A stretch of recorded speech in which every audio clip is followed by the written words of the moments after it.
ბატონებო, მოგესალმებით თქვენს. როგორც მოდერატორი მოითხოვს, დავასახელებ ჩემ თემას, ეს არის ევქარისტიისა და გეცამანის ბაღის ღამის სიმბოლიზმი მერაბ მამარდაშვილის ფილოსოფიაში. ზოგადად ფილოსოფიაში არსებობს საკითხები, რომელთაც ადამიანმა შეხედოს შეიძლება ილუზორული თვალით. აი ჩვენი ქართველი პოეტი ბესიკ ხარანაული ესე ხუმრობით ამბობს, რომ სიყვარული არის ილუზია, რადგან უბრალოდ ლამაზი სიტყვა ილუზია.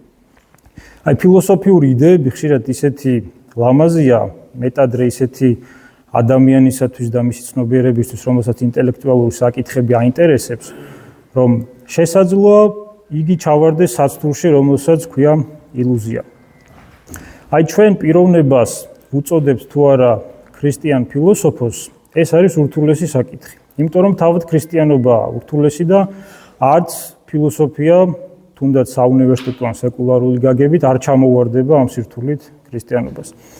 აი ქიმიაში არსებობს მაგალითად ესეთი ცნება, რომელსაც ქვია კიურის ტემპერატურა, პიერ კიურზეა საუბარი. ტემპერატურა განისაზღვრება 770 გრადუსით და მთელი ამბავი რაში მდგომარეობს? რკინა, ეს ფოლადი 770 გრადუსის ზემოთ კარგავს მაგნიტურობის ძალას და იგი ხდება პარამაგნიტური. 770 გრადუსით და მის ქვემოთ იგი არის ფერომაგნიტური, ანუ მას გააჩნია მაგნიტურობა.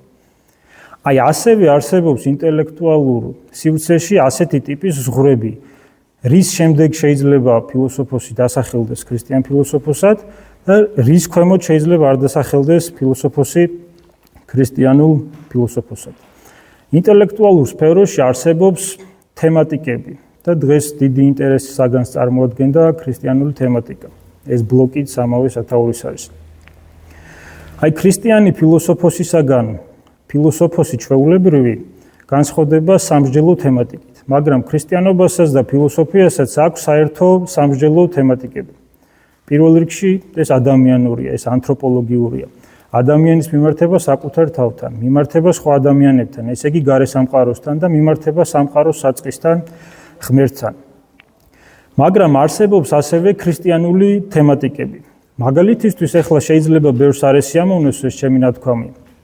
მაგრამ ქრისტიანულ თემატიკად შეიძლება ჩაითვალოს რა? როდესაც განკაცებული ლოგოსი 33 წლის განმავლობაში მაცხონებლობითად მოღვაწეობს, როგორც სრული ღმერთი და სრული კაცი. შენ კი 12 საუკუნის შემდგომ დაიწყებ ფილოსოფოსობას ღვთის არსებობის დამადასტურებელი არგუმენტების გამოსაძებნად. ეს იმთავითვე საინტერესოა, რომ ადამიანის გონება შესაძლოა სალბუნად მოედოს ესა თუ ის არგუმენტი და ესა თუ ის სილოგისტური დასაბუთება. მაგრამ როდესაც ღმერთი განკაცებულია, აი ქრისტიანული ფილოსოფია შემოდის აი ამ კონტექსტში. ესე იგი ჩვენ ვთქვით, რომ არსებობს ქრისტიანულ თემატიკაზე საუბარი და არსებობს ქრისტიანულ ფილოსოფიაზე საუბარი. აი ჩვენს ერთ-ერთ დამსწრეს კითხვა ქონდა მომხსენებლისადმი, რას ნიშნავს ზოგადად ქრისტიანული ფილოსოფია და შეიძლება თუ არა ეწოდებოდეს ზოგადად ქრისტიანობას ფილოსოფია. მე გაგცემთ ქრისტიანული პერსპექტივიდან ამაზე პასუხს, ვინაიდან თქვენ გთხოვთ, რომ ქრისტიანული ფილოსოფიის შესახებ ვისაუბრო. საკითხი დგას შემდეგნაირად. მაგალითისთვის ჩვენი ქართველი მოღვაწე ეფრემ მცირე, რომელსაც ჩემი ქება ნამდვილად არ სჭირდება, ფილოსოფიისა და მეტადრე ჭეშმარიტი ფილოსოფიის შესახებ ამბობს მსგავს რამეს. ჭეშმარიტსა ფილოსოფოსობად, ესე იგი არ სიბრძნის მოყვარებად, არა ეგოდენ წარმართა მესიბრძნეობასა, არამედ ჭეშმარიტსა მონაზონებასა ეწოდებას. აი ეს არის ქრისტიანული ფილოსოფიის ამოსავალი. ესე იგი ქრისტიანულმა ფილოსოფიამ განსაზღვრა თავისი ფილოსოფიის მოქმედების არეალი, კონტექსტი და იდეა. ეს არის მონაზნური ცხოვრება. მაგალითისთვის, როდესაც მოციქული იტყვის, რომ ქრისტე არის ძალი და სიბრძნე იგი მამისა და მე გამახსენდება ფილოსოფიის ძველბერძნული განმარტება, რომ ის არის სიბრძნის სიყვარული. თუ ქრისტიანობა ტერმინ სიბრძნეში ჩადებს ქრისტეს, მაშინ ფილოსოფია ქრისტიანულად გამოდის ფილოქრისტია, ანუ ქრისტეს სიყვარული. ამიტომ ქრისტიანულ თემატიკაზე მსჯელობა, რაც არ უნდა მოსაწონი და ინტელექტუალურად სასიამოვნო იყოს, ბუნებრივია ვერ ჩაითვლება და უფრო მკაცრად რომ ითქვას, ვერ გასახდება ქრისტიანულ ფილოსოფიად. იმიტომ რომ ფილოსოფია არსებობს როგორც თეორიული ჭვრეტითი, ასევე საქმითი. ჩვენ დღეს მამარდაშვილზე ვსაუბრობთ და მამარდაშვილი ალბათ იყო ერთ-ერთი ის ნათელი წერტილი ქართულ კულტურაში, ცხადი ახალი დროის კულტურაზე მაქვს მესაუბარი, რომელიც თავის ფილოსოფიას ქმედითადაც ადასტურებდა. მაგრამ აუცილებელია ქრისტიან ფილოსოფოსად სახელდებისათვის მისი თეორიული მოღვაწეობაც. ბუნებრივია მამარდაშვილს არ აკლდა ეს და ჩვენ მისი თეორიული მოღვაწეობის გამო შევიკრიბეთ აქ და არა ის რომ რომელიმე კონკრეტულ ასკეზას აღასრულებდა ის თავის საცხოვრებელ სახლში. ამიტომაც ვინაიდან განსაზღვრული არის ქრისტიანული ფილოსოფიის იდეა, რომ ეს არის ქრისტეს მოყვარეობა. აი ამ ჩარჩოს ვერ გავექცევით, როდესაც ვინმეს უნდა მივანიჭოთ წოდება ქრისტიანი ფილოსოფოსი. ზოგადად დიდი საცდურია ინტელექტუალურ სფეროში აზროვნება ღვთის იდეის გარეშე. მაგალითად, შეგვიძლია ასეთი რაღაც ვთქვათ, წარმოვიდგინოთ რაჭის დიდი სოფელი შქმერი ან ბახმარო, სადაც 3-4 მეტრიანი თოვლი მოდის იანვრის-დეკემბრის თვეში, როდესაც სახლის ორსართულიანი სახლის ფანჯრებსაც კი ფარავს. წარმოვიდგინოთ ახლა ასეთი მდგომარეობა, რომ ვინმე აემხელა თოვლში, გამოვიდა წინდებით. მაგრამ ეს წინდები არის გენებოთ, რა ვიცი, კოკო შანელის, იվ სენ ლორანის, თქვენ დაასახელეთ ნებისმიერი ცნობილი ბრენდი. უძვირფასესი წინდები, ხო, რაღაცა ისეთი ძვირად ღირებული, გამოგზავნილი დაუშვათ უცხოეთიდან. მაგრამ განცდა ხო ყველას გვაქვს, რომ ეს რაღაცა არ შეესაბამება რეალობას ამ პიროვნების რაღაცა ამ კუთხით გამოსვლა, ხო, ამ სარბილზე. აი ეს გავს ღვთის იდეის გარეშე აზროვნებას, მას რაღაცა აკლია. ზოგადად ქრისტიანობის მოღვაწეობა არის სამაგალითო და სამაგალითო რა კუთხით. იგი არც ერთ მოღვაწეს არ უკარგავს კეთილად თქმულს. ეს არის დიდი იდეა ქრისტიანობისა, რომელსაც წარმოაჩენს ისიდორე პელუზიელი ერთ-ერთ თავის ეპისტოლეში, რომელიც ეხება ფილონ ალექსანდრიელს. ისიდორე პელუზიელი იხსენებს ამ ელინიზებული ფილოსოფოსის, ებრაელი ელინიზებული ფილოსოფოსის ფილონ ალექსანდრიელის ცხოვრებას და ამბობს ასეთ რაღაცას, რომ როდესაც ფილონი კითხულობს ძველ აღთქმას, როგორც ებრაელი, ანუ ერთი ჰიპოსტასის აღიარებელი, იგი მიდის მეორე ჰიპოსტასის დაშვებამდე, ლოგოსის დაშვებამდე, ანუ ღვთის ძის დაშვებამდე. და ისიდორე პელუზიელი ამბობს საოცარ სიტყვებს. ამით ფილონ ალექსანდრიელი უახლოვდება მართლმადიდებლურ ღვთისმეტყველებას. ჩვენ როდესაც ქრისტიანულ წიაღში ვიმყოფებით და ყველა ნომინალურად, ანუ ნათლობით ქრისტიანია, ნათლობა ხდება სამების სახელით, მამის, ძისა და სულიწმიდის სახელით. მართლმადიდებელი კაცი, თუნდაც ისიდორე პელუზიელი, სამების, ანუ სამი ჰიპოსტასის აღიარებიდან თუ დაეცემა დამდაბდება ორი ჰიპოსტასის აღიარებამდე, ეს მისთვის წარწმედაა, ბუნებრივია. მაგრამ ქრისტიანობა ადამიანს არ უკარგავს ინტელექტუალურ ჯაფას, რომ იგი ერთი ჰიპოსტასის აღიარებიდან ორ ჰიპოსტასამდე ამაღლდა. ეს არის ქრისტიანული მოღვაწეობა. ამიტომაც არის, რომ იუსტინე მარტვილი, ფილოსოფოსი, რომელიც ფილოსოფიის პალიუმს არ იხდიდა და შეკითხვაზე, რატომ ატარებდა იგი ანტიკურ სამოსელს, ასეთი პასუხი გასცა, რომ იგი ახლა არის ჭეშმარიტი ფილოსოფოსი, როდესაც ქრისტიანი გახდა. ეს არის ქრისტიანობის დამოკიდებულება, რომ მისი პირით პლატონი, სოკრატე და არისტოტელე იწოდებიან ქრისტემდელ ქრისტიანებად. აი ჩვენ მოაზროვნე ადამიანის სახეს შევეხეთ და ამ კუთხით უნდა განვიხილოთ მერაბ მამარდაშვილი. ანუ ამ ქრისტიანული პერსპექტივით, რომ ჩვენ მას კეთილად თქმული არავითარ შემთხვევაში არ დავუკარგოთ. მაგალითისთვის პლატონი ვახსენე. პლატონი რასაც წერდა და ფილოსოფოსობდა, მას ყველაფერი ჭეშმარიტი ეგონა. წინააღმდეგ შემთხვევაში არც დაწერდა იგი ამ ყველაფერს. ნებისმიერი ფილოსოფოსი ავიღოთ იმანუელ კანტი, რასაც წერდა, მას ყველაფერი ჭეშმარიტი ეგონა. აი მაგალითად დღეს ნეტარი ავგუსტინეს სახელმა გაიჟღერა უდიდესი მოაზროვნე, როგორც ქრისტიანული კუთხით, ასევე ფილოსოფიური კუთხით. ის არის უდიდესი ავტორიტეტი, მაგრამ იგი ავტორიტეტი არა იმის გამო, რომ უადრეს ხანაში მანიქეულობის განვლენას განიცდიდა მის ტრაქტატებში, არამედ ავტორიტეტი იმის გამო, ბოლოს რა ცნობიერებამდეც მივიდა. ანუ რის აღიარებლობამდეც მივიდა. ამიტომ ინტელექტუალი ადამიანი, როდესაც მას პრეტენზია აქვს ინტელექტუალობაზე და სახარებისეულ მოვლენებს არ უღრმავდება, ეს სერიოზული პრობლემაა და ბუნებრივია ასეთი ადამიანი ვერ ჩაითვლება ფილოსოფოსად, ანუ სიბრძნის მოყვარედ. ბუნებრივია მამარდაშვილს ჩვენ ვერ ჩავატევთ ამ მოცემულობაში, იმიტომ რომ მამარდაშვილი იყო პიროვნება, რომელმაც შეძლო გაარღვია გარკვეული ტიპის ბარიერი და ქრისტიანული იდეებზე ჩაფიქრება სცადა. მას ხშირად უწოდებენ ხოლმე ქართველ სოკრატეს გამომდინარე იქიდან, რომ იგი მეტადრე მოღვაწეობდა ზეპირსიტყვიერად და მისი ცნობილი გამოსვლები დღესაც კი ხელმისაწვდომია აუდიო ჩანაწერების სახით. მაგრამ ფილოსოფიური კუთხით მართებული იქნება თუ მას ჩვენ ქართველ პლატონს უწოდებთ. ზოგადად ანტიკური შეხედულებაა ეს, რომ ფილოსოფია გარკვეულ საკრალურ გადმოცემებს ეფუძნება. აი მაგალითად არისტოტელეცა და პლატონიც მუდმივად საუბრობენ, რომ ძველებისაგან და უძველესებისაგან რაღაც სმენიათ გარკვეული გადმოცემები, არხაიოი, პალაიოი, მუდმივად ამბობენ. აი ანტიკური გაგებით გარკვეულ რელიგიურ საფუძველს უნდა შეიცავდეს ეს ფილოსოფია, იმიტომ რომ მათ ყოფაში მითოსი არის ნაყალბევი ამბავი, ანუ თქმულება.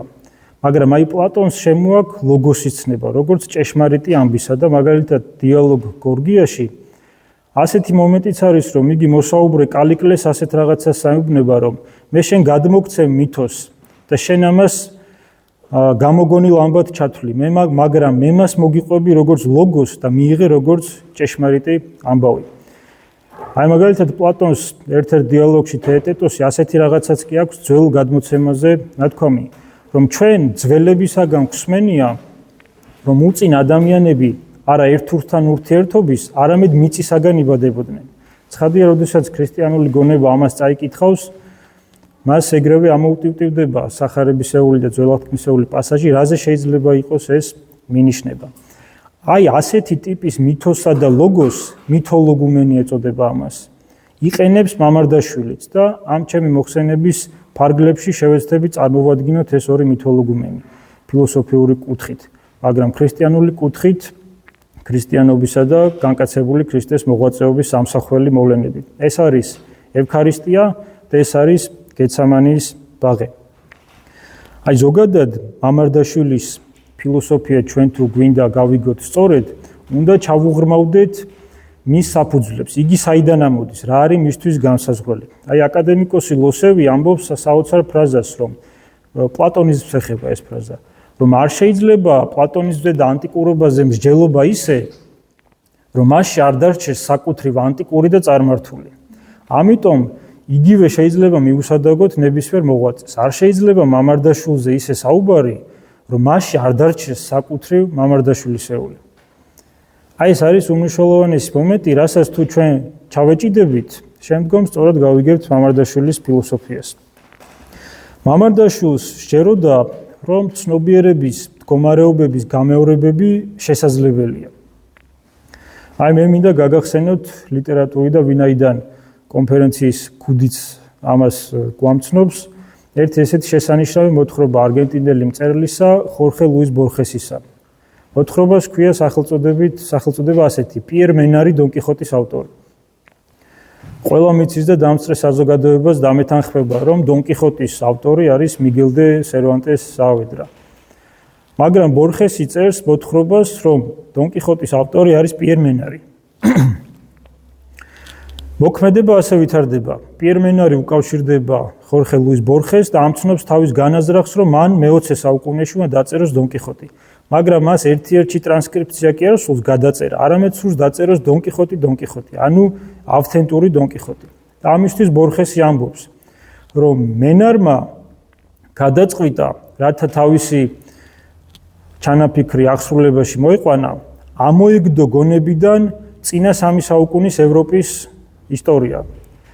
დაბრუნდებოდა კათოლიციზმს, ესწავლა ესპანური ენა, ებრძოლა მავრების წინააღმდეგ, დაეკარგა ხელი, გაშორებოდა მეუღლეს, ჩაესვა საპყრობილეში.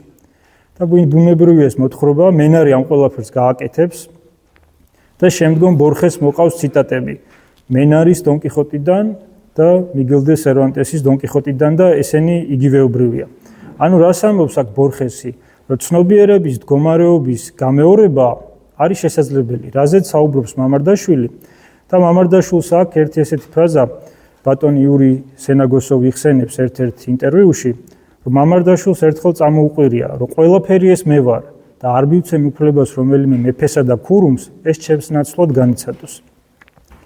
ჩვენ არ უნდა დაგვაუწყდეს, რომ მისი როგორც ცხოვრებისეული კუთხით მეგობარი, ასევე ინტელექტუალური კუთხით თანამოღვაწე ალექსანდრე პიატიგორსკი იყო ცნობილი ბუდოლოგი.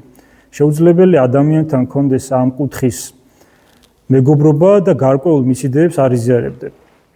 თავადვე ახსენებს ერთ-ერთ იდეას ბუდისტური ფილოსოფიისა, რომელსაც ქვია პადგალავადა.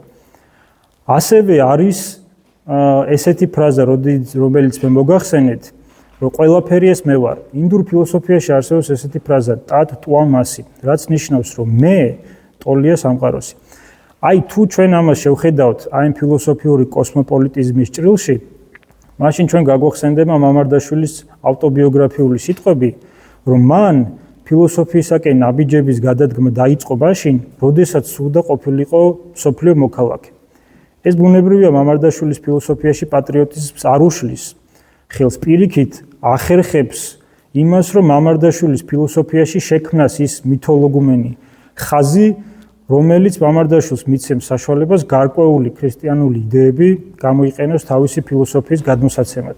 მაგრამ კიდევ ერთხელ ვიტყვით, რომ ქრისტიანული თემატიკის გამოყენება არ ნიშნავს, რომ პიროვნება არის ქრისტიანი ფილოსოფოსი.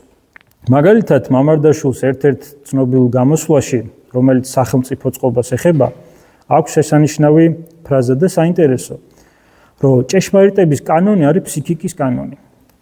ეს ახლა საინტერესო არის იმ კუთხით, რომ არის უაღრესად პრობლემური საკითხი, იმიტომ რომ როგორც ერთ-ერთ გამოსვლელთან კითხვა-პასუხისას აღნიშნე, ფსიქიკა არის უაღრესად ინდივიდუალური მომენტი ადამიანის ცხოვრებაში.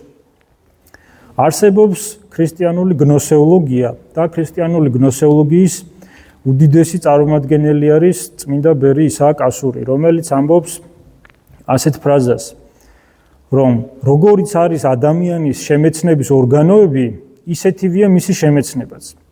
აი თუ ჩვენ მამარდაშვილის სიტყვებს გავიგებთ ერთპიროვნულად, მაშინ მივალთ იმ დასკვნამდე, რომ უამრავი ადამიანი შეიძლება წარწყდეს მამარდაშვილის ამ ფილოსოფიის გამო. მაგრამ ეს ცხადია, არც ჩვენი ბიზანდასახულობა არ ამ კუთხით წარმოჩინდეს მერაბ მამარდაშვილი და არც თავად მერაბ მამარდაშვილის ბიზანდასახულობა გახდათ. აი ვინაიდან ფსიქიკა არის ძალიან ინდივიდუალური, მასა და ალექსანდრ პიატიგორსკის სჭირდებოდათ გარკვეული ცნებითი აპარატი და გარკვეული იდეური აპარატი. მათ შემოიღეს სიმბოლოს ცნება, ოღონდ ეს სიმბოლოს ცნება არა დაუშვათ სპინოზასეული ცნობილი განმარტებით, რომ ეს არის მხოლოდ მიღმიერის გარკვეული იდეა და ამისი აღწერა ჩვენს ცნობიერებაში. არამედ ისეთი ტიპის სიმბოლო, რომელზეც ისინი პირდაპირ ამბობენ, რომ ეს არის ნივთი, ხდომილება, ასე ვთქვათ, რეალური მომენტი. მათ სიმბოლო ესმით როგორ, რომ სიმბოლოს ერთი ბოლო, ერთი კუდი მოდებულია რეალურ ისტორიულ ამბავს და მეორე კუდი ჩადებული ადამიანის ცნობიერებაში. ან მათ ეს გზა იმთავითვე დააკავშირეს ერთმანეთთან, რომ მათ სურთ სიმბოლო ამ კუთხით გაიგონ. აი ამ დროს მამარდაშვილს შემოყავს ნეგატიური ფსიქიკის ცნება და ამბობს ესეთ რაღაცას. რომ ასეთი ტიპის სიმბოლოები, ანუ ხდომილობები, ანუ რეალობები ადამიანის ნეგატიურ ფსიქიკაზე ახდენს გავლენას. ეხლა ვიღაცა შეიძლება გაუჩნდეს კითხვა, რას ნიშნავს ნეგატიური ფსიქიკა, არსებობს პოზიტიური ფსიქიკაც. თუ პოზიტიური ფსიქიკა მაგალითად რომელიმე მოვლენას განიცდის ალეგორიულად, დღეს აქ ითქვა ამის შესახებ უკვე, რომ ადამიანს აქ განცდა, რომ აი ამ კუთხით უნდა მოიქცეს, ამ კუთხით უნდა გადადგას ნაბიჯი. ან დაუშვათ პიერ მენარს. პიერ მენარისთვის დონ კიხოტი სიმბოლოა, რომ მან ეს თავის-თავში უნდა გააკეთოს. მაგრამ მამარდაშვილისა და პიატიგორსკის მიხედვით ნეგატიური ფსიქიკა არის ისეთი რამ, რაც ამოძრავებს პოზიტიურ ფსიქიკას. ანუ მამარდაშვილი იწყებს ძალიან უკნიდან ადამიანის ცნობიერებაში შეღწევას. ბუნებრივია თუ ფილოსოფიის ანტიკური განმარტებაა, რომ იგი გარკვეულ საკრალურ გადმოცემას, რელიგიურ გადმოცემას უნდა ეფუძნებოდეს, ამას ბუნებრივია მამარდაშვილი ვერ აუვლიდა გვერდს და ქრისტიანულ ნომინალურად ქრისტიანულ საზოგადოებაში იგი იყენებს ყველასათვის ცნობილ მაგალითებს სახარებიდან. და ესეთია გეცამანიის ღამე და ევქარისტია. აი ძალიან საინტერესოა, რომ მას შემოაქვს აგონიის ცნება, როდესაც საუბრობს გეცამანიის ღამეზე. მე ორიოდე სიტყვით სვენელს შევახსენებ, რას ნიშნავს გეცამანიის ღამე.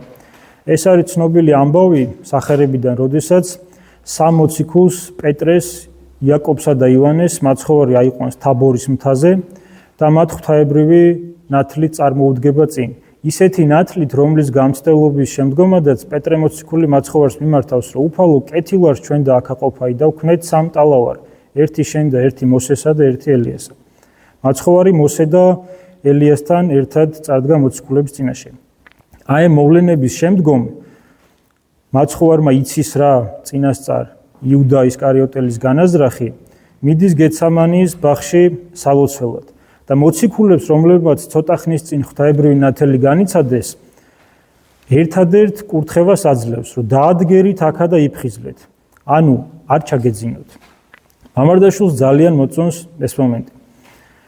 მამარდაშვილი იყენებს აგონიის ცნებას. ეს აგონია დღევანდელ ტერმინოლოგიაში სიკვდილის წინა მდგომარეობაა, მაგრამ ეს არის ასევე სახარებისეული ტერმინი, ასევე ქრისტიანული ტერმინი, რაც ნიშნავს ღვაწლს.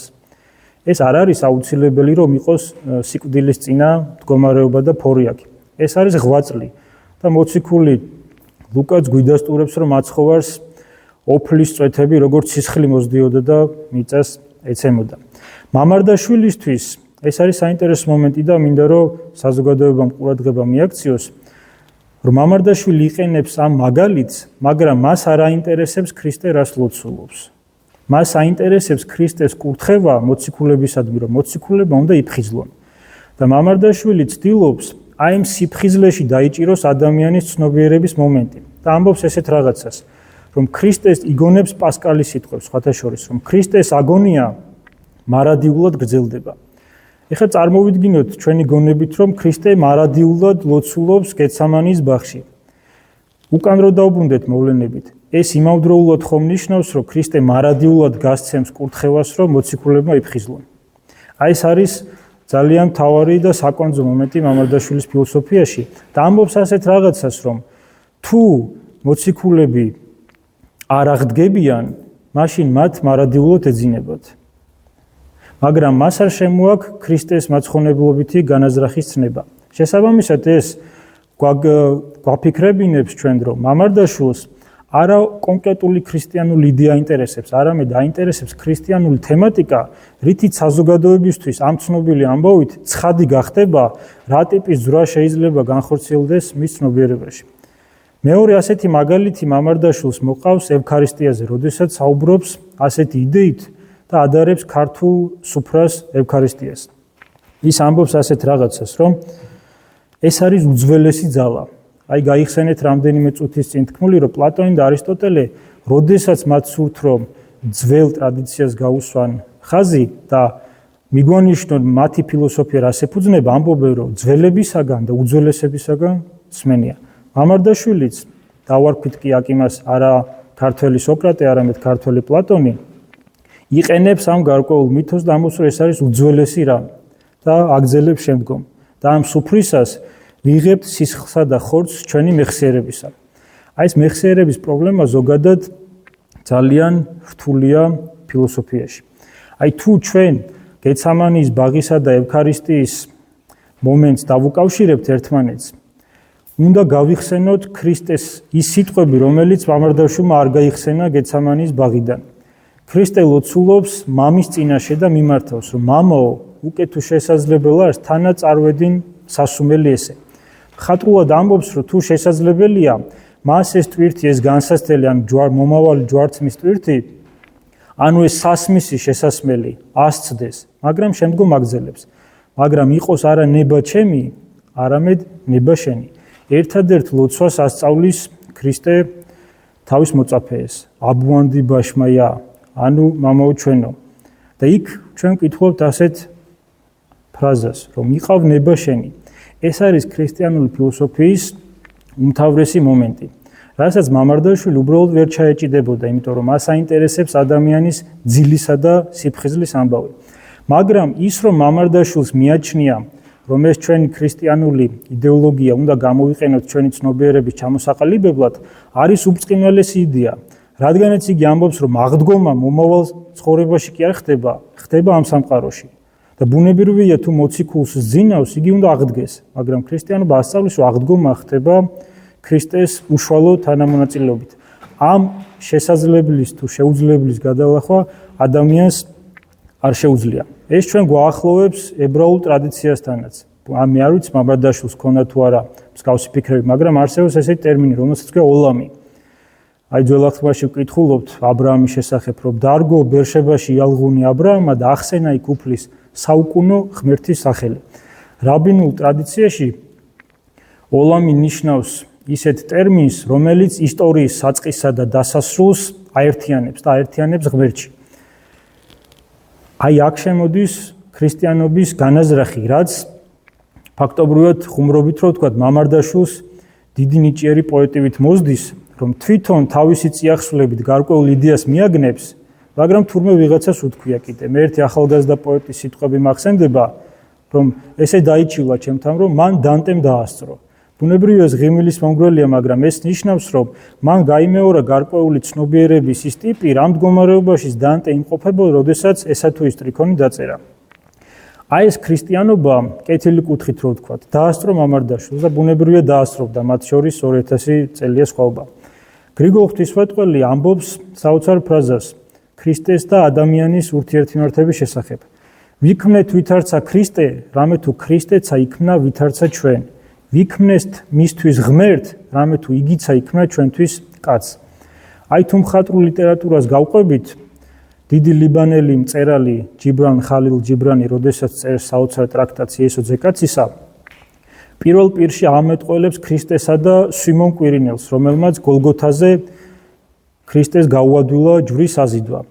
და ქრისტე აქ მხატვრული ტექსტია, ბუნებრივია, იხსენებს გეცამანის ბაღში წარმოთქმულ სიტყვებს მამის წინაშე, რომ თუ ეს შესაძლებელია მან ეს სასმისი აირიდოს და როდესაც ერთი მხარით სვიმონ კვირინელი შეუდგება გოლგოთაზე მიმავალ ჯვარს, ქრისტე ეტყვის საოცარ ფრაზას: შენც შესვი ეს სასმისი? აი ეს არის ის ქრისტიანობის ინტუიცია, რომელიც ამოიცნო მამარდაშვილმა მისდაუნებლიეთ. ეს მისი პირდაპირი განაზრახი არ ყოფილა, იმიტომ რომ აკი გითხარით, რომ იხსენებს გეცამანის ბაღის მომენტს, სადაც უმნიშვნელოვანესია ქრისტე რა ლოცვას ამბობს ღვთის წინაშე და არა ის მოციქულებს ჩაეძინათ თუ არ ჩაეძინათ.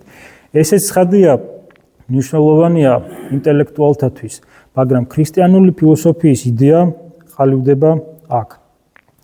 აი ამ ცნობიერებას ჩვენ თუ გავყვებით, რა საუბრობს მამარდაშვილი, როდესაც ფაქტობრივად ბუდისტურ ფრაზას იმეორებს ტატ ტუამასი, მე ვარ სამყარო, მე ვარ ყველაფერი.